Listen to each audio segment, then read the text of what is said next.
어제에 이어서 오늘도 그 길에서 만난 사람들이라는 주제를 가지고 주님의 말씀을 전합니다. 제가 이번에 특별히 이 제목을 가지고 여러분과 함께 말씀을 나누는 이유는 매년마다 계속해서 우리가 고난 주간을 맞이하고 또 십자가의 의미를 우리가 되새기는데, 특별히 이번은 그 십자가의 길을 쫓아가면서 좀 우리가 다시금 좀 새로운 시각을 가지고 예수님의 그 고난이 어떻게 했는지 접근해 보고 싶었습니다. 그래서 어제 우리가 처음으로 살펴본 그 십자가의 길에 출발에 섰던 사람 바라바를 보았는데요. 그 바라바와 함께 선 법정에서 예수님께서는 십자가로, 바라바는 생명으로 풀려나게 됩니다. 우리가 어제 봤던 그 말씀 중에서 기억나는 것이 무엇일까요? 이 바라바가 그 후에 살아나서 어떤 삶을 살았는지는 잘 모릅니다. 그리고 어떻게 또 변화됐는지도 알 수가 없습니다. 그런데 한 가지 확실한 건 그의 마음속에 분명한 이 질문이 있었을 것입니다. 저 사람이 나 대신 죽었네. 이게 아마 평생 그 사람의 마음을 붙잡았을 거예요. 만일에 예수를 믿고 변했다면 저 사람이 나 때문에 죽었나는 그 말 때문에 변했을 것이고요.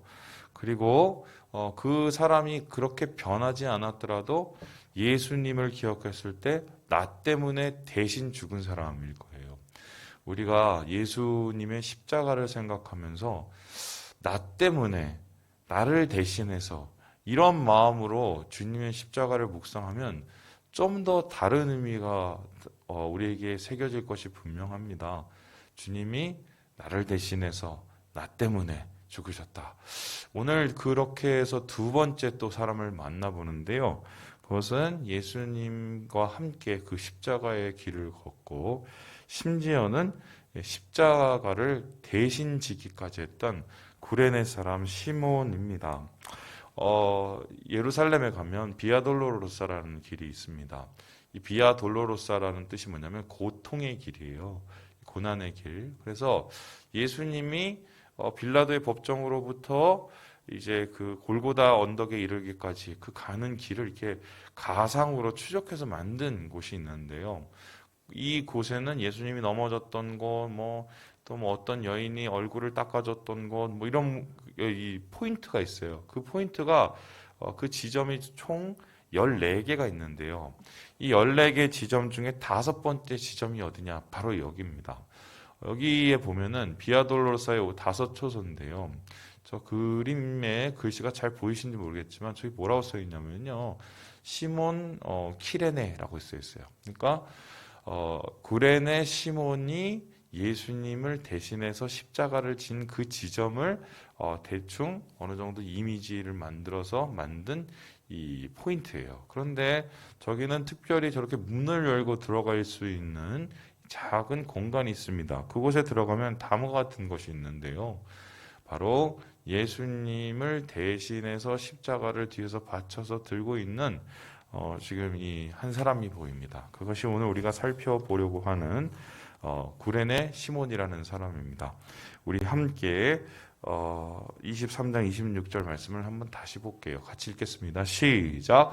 그들이 예수를 끌고 갈 때에 시몬이라는 구레네 사람이 시골에서 오는 것을 붙들어 그에게 십자가를 지워 예수를 따르게 하더라. 앞서서 제가 말씀드렸지만 우리가 그 길에서 만난 사람이라는 주제를 가지고 이번 고난 주간 십자가의 길을 함께 걷는 이유는요. 십자가 고난을 우리가 이 목격자를 통해서 생생하게 좀 어느 정도 전달받기 위함인데요. 그런 의미에서 구레네 시몬은 가장 적합한 인물, 저희가 5일 동안 살펴보는 사람들 중에 가장 적합한 인물이라고 하겠습니다. 그 이유가 무엇입니까? 가장 예수님 바로 옆에서 예수님의 고난의 길을 같이 걸었던 사람이에요. 그래서 어떤 사람보다 이 구레네 시몬은 예수님이 어떤 고난을 받으셨는지, 고난을 받았을 때 어떤 마음이었는지를 거의 가까이서 지켜본 사람이고요. 두 번째는 뭐냐면요. 구레네 시몬이라는 사람은 제일 객관적으로 예수님의 고난을 지켜본 사람입니다. 왜냐하면은 구레네 시몬은 지금 보는 것과 같이 구레네에서 온 사람이에요. 그래서 구레네라는 것은 다음과 같은 지역인데 보여주시죠. 지금은 리비아고요. 리비아에 보면은 이제 키레네라는 지역이 있어요. 그 지역에 가면 이제 로마 유적들이 저렇게 발견되고 있는데 이 키레네라는 지역에서 온 사람입니다. 그럼 리비아가 지금 어딘가요? 북아프리카예요. 북아프리카에서 배를 타고 예루살렘까지 온 사람입니다. 그러니까 정확하게 따지면 예수님이 어떤 분인지, 또 예수님이 어떤 일을 하셨는지, 예수님이 어떤 말씀을 하셨는지 전혀 모르는 사람이에요. 그냥 6월절에 예루살렘에 놀러 온 것 같아요. 그러면 거기에서 처음 예수님을 받고 예수님이 십자가를 들고 가는 걸 옆에서 지켜봤으니 가장 객관적으로 제3자의 시각으로 예수님의 모습을 바라본 사람이 바로 구레네 시몬이라고 하겠습니다. 그래서 구레네 시몬은 외부인이라 객관적인 모습으로 봤고요. 뿐만 아니라 23절 26절에 보면 지금 뭐라고 얘기하냐면요. 오는 것을 붙들어서 이 십자가를 지게 했다고 해요. 그러니까 예수님과 전혀 관계없을 뿐만 아니라 십자가를 진 것도 억지로 진 거예요. 억지로. 그러니까 뭐 관계도 없는 데다가 내가 이렇게 굳이 할 필요가 없는 이 일을 억지로 했으니 예수님에 대한 일의 호의도 보이지 못할 사람입니다. 특별히 이 당시에 보면 로마의 군인들이 지배 민족이었기 때문에 이 피지배 민족인 유대인들을 향해서 원하게 되면 어떻게 해요? 강제로 징용을 할 수가 있었어요. 그래서 최소 단위로 자꾸 이게 앞에 끼네요. 죄송합니다. 오리, 그러니까 지금으로 따지면 2kg에서 3kg 정도를 억지로 징용을 시킬 수 있어요. 노동을 시킬 수 있어요. 그런 의미에서 지금 구레네 시몬은 왔다가 그냥 6월절에 예루살렘 보러 왔다가 억지로 끌려갔고 붙잡혀갖고 강제징용을 예수님 때문에 지금 당하고 있는 거예요. 그 당시의 모습이 어땠을까? 그것을 직접적으로 그려놓은 그림이 하나 있더라고요. 이 그림을 보시면은 영국에 있는 성공회 교회인데요. 좀 처음에 놀란 게 뭐냐면 얼굴이 어떻게 해요? 검은색이죠? 아마 북아프리카 출신의 유대인이었기 때문에 흑인일 가능성이 많습니다. 그리고 저기 보는 거와 같이 얼굴이 기뻐요. 뭐 우리가 옆에서 예수님 대신 십자가를 지면은 얼마나 영광인가 싶지만은 사실 별로 기분이 좋지가 않아요. 왜요? 억지로 지는 예수님하고 전혀 상관없는 사람의 모습이었기 때문입니다. 뿐만 아니라 오늘 성경에서 이 구레네 시몬의 이 모습을 어떻게 얘기를 하고 있냐면요. 보니까요. 예수를 따르게 했다라고 얘기했습니다. 그러면은 보세요. 예수님하고 상관없는 저기 구레네 사람이 와갖고 억지로 십자가를 대신 지고 갔어요. 그리고 어떻게 했습니까? 예수님을 뒤따라 갔어요. 그러니까 쉽게 설명하면 예수님이 앞에 가고 그리고 구레네 시몬은 뒤에 그 십자가를 질질 끼고 갈고 있는 거예요. 그러면은 이 예수님을 쫓아가는 그 십자가를 질질 끌고 가는 그 행렬이 구레네가 어디까지 갔을까? 27절을 이어서 보면요. 골고다 언덕까지 갔대요. 그러니까 예수님의 십자가를 지고 최소한 이 십자가의 길에 한 3분의 2 되는 길을 구레네 시몬이 다 따라간 거예요. 그런데 이 장면을 좀 우리가 보면서 고민해야 될 문제가 있습니다. 이런 건데요. 사람들은 예수님이 십자가를 지고 골고다 언덕을 올라가는 장면을 뭐하고 많이 비유하고 연상을 하냐면 여러분 아브라함이 이삭을 하나님 앞에 바쳤잖아요. 그때 어떻게 합니까? 모리아 산에 올라가서 바쳤어요. 모리아 산에 올라가서 바칠 때 나무를 들고 올라갔어요. 왜냐하면 태워서 번제를 드려야 되니까. 그때 그 나무를 누가 지고 올라갔어요? 아브라함이 졌어요? 이삭이 졌어요? 이삭이 졌어요. 그러니까 이삭이 자기 죽을 거를 지고 나무를 지고 올라간 셈인데 그 모습을 바로 예수님의 모습하고 연상을 많이 합니다. 그래서 아버지가 아들을 죽이기 위해서 가는, 그래서 아브라함은 그 이삭을 구했지만 하나님 아버지는 자기의 아들인 예수를 구하지 못하는 이런 거하고 연상을 시키는, 그래서 우리를 대신해서 십자가를 지시는 그 모습을 연상을 하는데, 그렇다면 예수님께서 십자가를 본인이 지시고 가는 것이 굉장히 역사적으로 혹은 예언적으로 상징적으로 되게 중요하다고 하겠습니다. 그런데 그거를 예수님께서 끝까지 완수를 못하세요. 그래도 이게 좀 중차대한 이 문제를 주님께서 어떻게 그래도 좀 지고 올라가시지 십자가를 왜 끝까지 지고 가지 못했을까? 여기에 대해서 이 예수는 역사다라는 책에 보면 다음과 같이 좀 힌트들이 있습니다. 우리 같이 한번 읽어보도록 하겠습니다. 시작. 태형이 계속되면 피부 밑에 있는 골격 근육까지 벗겨지게 되고 찢어진 살은 피범벅이 된 채로 리본처럼 덜렁덜렁 매달려 있게 된다. 샘사기 역사가였던 유세비우스는 태형을 당하는 사람의 정맥이 밖으로 드러났고 근육, 근골, 그리고 창자의 일부가 노출되었다고 설명했다. 예, 3세기 역사가죠. 유세비우스라는 사람이 기록하기를 태형을 맞은 사람이 어느 정도 수준이냐면요. 정맥, 그러니까 혈관이 드러나고 근육, 근골 드러나고 창자 일부가 보일 정도라고 얘기했습니다.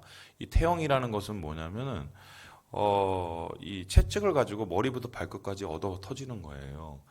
심한 경우는 뭐 39대부터 혹은 죽을 때까지 얻어 맞았는데요.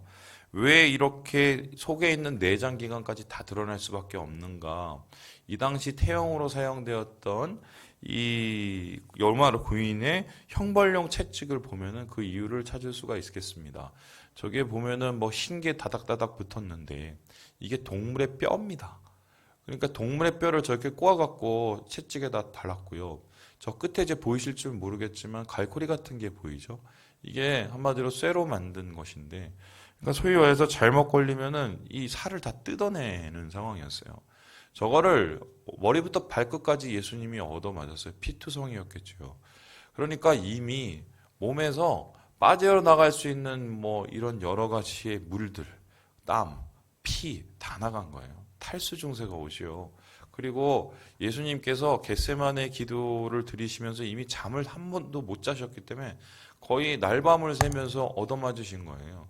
그러니까 지금 십자가를 지고 올라가는 건 맞는데 도대체 그걸 질 수 없는 상황에 이 문턱까지 가게 되는 거죠. 그래서 예수님께서 어쩔 수 없이 구레네 시몬을 통해서 십자가를 지고 올라가는 것은 어떤 의미냐면 예수님이 가장 연약했던 거예요. 인간적인 육체적으로 가장 연약했을 때의 모습이 바로 구레네 시몬이 그 옆에서 제3자의 시각으로 본 상황입니다. 이것을 이 시편의 이 다윗이 바라보면서 미리 예언한 말씀이 있습니다. 22편인데요. 우리 같이 한번 말씀을 읽어보도록 하겠습니다. 시작.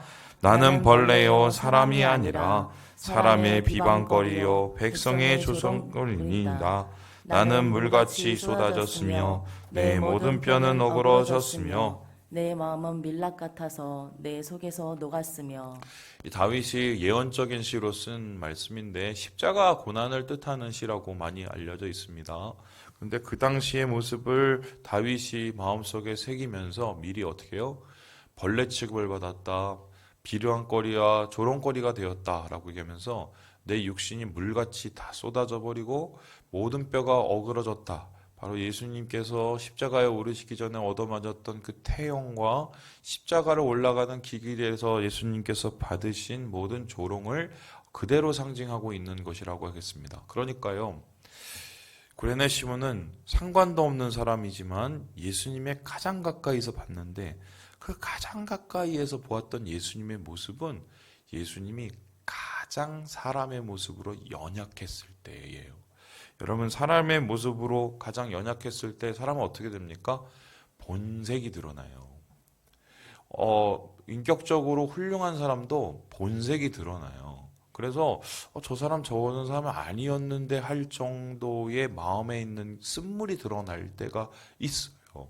근데 예수님은 지금 육신적으로 최악의 상황, 심리적으로 최악의 상황을 몰렸을 뿐만 아니라 여기에 플러스 원이 하나 더 있었어요. 그게 뭡니까? 예수님 주위에 아무도 없었다는 거예요. 여러분 구레네 사람 시몬이 있었고 성경에 보면 시몬 베드로가 있습니다. 베드로 시몬이 있었어요. 예수님이 가장 연약하고 힘들었을 때 도와줄 사람은 사실 시몬 베드로 시몬이었어요. 왜냐하면 예수님은 그들을 위해서 그들의 연약함을 대신 지고 가시는 거거든요.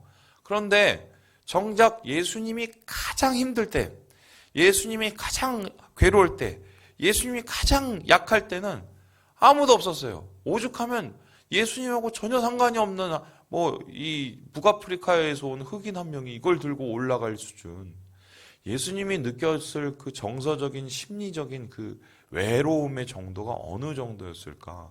이미 예수님께서는 이러한 상황을 예언이라도 할 것 같이 누가복음 9장에 다음과 같이 말씀을 합니다. 우리 같이 한번 읽어보겠습니다. 시작. 예수께서 이르시되 여우도 굴이 있고 공중에 새도 집이 있으되 인자는 머리 들 곳이 없도다 하시고. 보세요. 예수님은 집도 벨도 없이 살으셨어요. 뿐만 아니라 자기가 가장 힘들고 어려울 때 도와줄 사람조차 없이 사셨어요. 무명에 전혀 할 수 없는 사람의 도움을 받으면서 십자가에 오를 정도로 예수님은 외로운 길을 걸으셨다는 것입니다. 여러분, 사람이 가장 힘들고 어려울 때가 아플 때예요. 아플 때 중에서 가장 어려울 때가 아무도 나를 도와주지 않을 때예요. 예수님의 십자가 길은 바로 그러한 극한의 고통과 극한의 외로움의 상황 속에서 올라갔던 것인데요. 그러면 이제 예수님의 본전, 예수님의 액면이 다 나와야 돼요. 야, 너무한 거 아니야? 나한테 어떻게 이럴 수 있어? 그래도 이 정도는 아니지 않아? 어떻게 보면 마음속에 여러 가지의 언어들과 말이 떠올랐을 거예요. 그런데 구레네 시몬도 아마 그런 말을 기대했겠죠.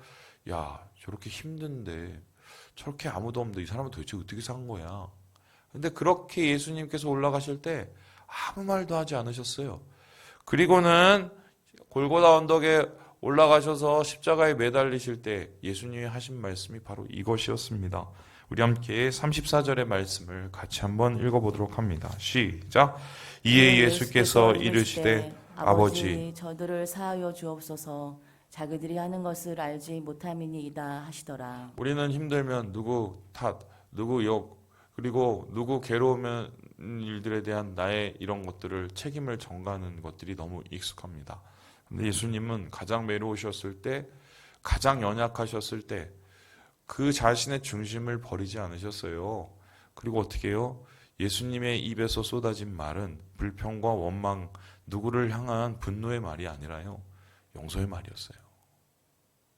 용서의 말. 아버지, 저들을 사하여 주옵소서. 아마 이것을 구레네 사람 그 시므온이 옆에서 바라봤다면 신기했을 거예요. 어떻게 저러지? 죄가 없다고 하던데. 그리고 그 사람을 따르는 사람이 많았다고 하던데. 어떻게 저러지? 어떻게 저러지? 여러분, 주님이 걸으셨던 그 길은 외롭고 힘든 길이었지만 우리를 위해서 모든 것을 주시기 위해서 가신 길이에요. 그래서 심지어는 자기의 정서적인 괴로움과 외로움과 육체적인 한계까지 다 하나님 앞에 올려드리고 우리를 위해서 다 쏟으실 만큼의 그 길을 주님께서는 작정을 하고 걸으셨던 것입니다. 구레네 시몬은 이거를 객관적인 모습으로 봤어요. 예수님께서 이전에 죽은 사람을 살리셨든지 아니면은 무슨 안전뱅이를 일으키셨든지 그게 중요한 게 아니에요. 도대체 정말 인간 같지 않은 인간, 너무나 인간다운 인간, 진짜 인간의 모습다운 인간의 모습을 예수님 속에서 발견한 거죠. 저 외로운 길을 혼자 걸으며 용서하며 걸은구나. 용서하며 걸은구나. 우리가 고난의 이 길을 함께 걸어가며 십자가의 고난을 우리가 함께 묵상하며 생각해 봐야 될 것이요. 바로 이것입니다. 우리의 어떤 말들이나 어떠한 행동에 대한 핑계는 얼마든지 될 수 있어요. 내가 누구 때문에 이렇게 됐어. 내가 그때 얼마나 힘들었는지 알아? 그러니까 그럴 수밖에 없었어. 맞는데요. 우리가 주님을 따라서 우리의 십자가를 지고 그 길을 만일에 올라간다면 예수님의 이러한 모습을 우리는 기억하고 우리의 마음속에 되새겨야 될 것입니다. 결론적으로 이러한 길을 걸으셨던 예수님을 바라보면서 구레네 시몬은 그 이후에 어떻게 되었을까요? 전설이 여러 가지가 있어요. 제가 말씀드리면 첫째는 이 사람이 사실은 달걀 장사였대요. 달걀 장사였는데 예수님께서 십자가에 못 박혀 죽으신 걸 보고 내려왔다가 갑자기 예수님이 부활하신데 3일 후에 자기가 준비했던 달걀이 갑자기 형형색으로 변화되는 거예요. 그래서 너무 신기해서 달걀 장사가 누가 잤는데 색칠을 했는지 모르겠지만 그래서 너무 신기해서 그것 때문에 예수를 믿었다는 소리가 있어요. 그리고 그 다음부터 부활주일 날에 달걀을 색칠해서 보내줬다. 이런 전설이 있습니다. 전설이죠. 두 번째 전설 중에 하나가 뭐냐면요. 이 사람이 그래도 억지로라도 예수님을 대신해서 십자가를 지셨잖아요. 그걸 하나님께서 기뻐해 주셔서 이 사람 가족을 축복해 주셨는데 이 구레네 시몬의 뒤를 이은 12대 자손이 누구냐? 나중에 기독교를 국교로 공인한 콘스탄티누스 대제라는 거예요. 그래서 억지로라도 십자가를 지니까 이런 축복을 받는구나. 이런 또 얘기가 있습니다. 그런데 모두가 근거가 없는 그냥 소설가 같은 얘기고요. 그러면 이제 구레네 시몬은 그 위에 어떻게 됐을까? 이분의 이후의 삶을 살펴볼 수 있는 단서가 성경에 하나 있습니다. 우리 함께 마가복음 15장 말씀을 같이 한번 읽어보겠습니다. 시작. 마침 알렉산더와 루포의 아버지인 구레네 사람 시몬이 시골로부터 와서 지나가는데 그들이 그를 억지로 같이 가게 하여 예수의 십자가를 지우고. 특별히 이 똑같은 사건을 마가복음에서는 구레네 사람을 시몬하기를 하나를 더 붙입니다. 누구와 누구의 아버지라고요? 알렉산더와 루포의 아버지라고 얘기를 합니다. 그런데 이 알렉산더의 루포의 아버지 성경에는요 그 전에 이게 누군지 전혀 나타내지 않아요. 그런데 이렇게 이 구레네 시몬을 알렉산더 아버지, 루포 아버지라고 얘기하는 거는 이렇게 쓰면 그 당시에 초대교회 사람들이 다 알아들을 수 있을 정도의 상황이었다는 거예요. 말 그대로 그의 아들 알렉산더 루포가 어느 정도 교회에서 중심이 된 사람이었을 것이 분명하거든요. 이를 뒷받침할 수 있는 말씀이 있는데요. 로마서 16장 말씀입니다. 우리 같이 한번 읽어보죠. 시작. 주 안에서 택하심을 입은 루포와 그의 어머니에게 문안하라. 그의 어머니는 곧 내 어머니니라. 여기 보면은 바울이 로마에 있는 교인들을 축복을 하면서 특별히 루포와 그의 어머니에게 문안하는 장면이 나옵니다. 성경학자들은 이게 바로 구레네 시몬의 아들이 아니었을까라고 생각을 하고요. 이 어머니라고 소개된 사람이 구레네 시몬의 아내가 아니었을까라고 추정을 하고 있습니다. 그렇다면 어떻게 되냐면요. 구레네 시몬은 그 이후에 예수님을 영접하게 되었을 것이 추정이 되고요. 그리고 그의 가정이 전부 예수를 믿게 되고 뿐만 아니라 그의 아들과 그의 아내는 로마 교회를 이끄는 지도자가 돼요. 그러니까 전혀 상관없는 사람이 억지로 십자가를 졌는데 예수님의 참모습, 예수님의 아름다운 그 인간다운 모습을 바라보고 용서하는 예수님의 그 말씀을 바라보고 구레네 시몬은 진정성을 느낀 거예요. 예수님이 우리를 위해서 십자가를 지신 그 진정성, 우리를 위해서 모든 것을 내어주신 예수님의 진정성, 그리고 주님을 받아들이고 주의 교회를 위해서 자기 스스로도 순교를 하고 또한 그의 자녀들과 그의 가족들까지 주님을 위해서 열심히 섬겼다는 이런 스토리가 전체적으로 되겠습니다. 말씀을 마치겠습니다. 여러분, 예수님을 제대로 만나면 변해요. 심지어 예수님하고 별로 상관이 없는 사람일지라도 구레네 시몬같이 그냥 지나다가 만났던 사람일지라도 예수님 진짜 만나면 변합니다. 그 사람만 변하는 게 아니라 그의 가정까지 변하는 이 모습. 여러분, 이러한 구레네 시몬의 이야기를 우리가 함께 살펴보면서 이 고난주간, 이번 한 주를 진짜 예수를 만나시고 진짜 예수로 변화되시고 진짜 예수로 내 마음속에 주의 생명을 찾으시는 사랑하는 주의 형제 자매들 되시길 주님의 이름으로 축원합니다.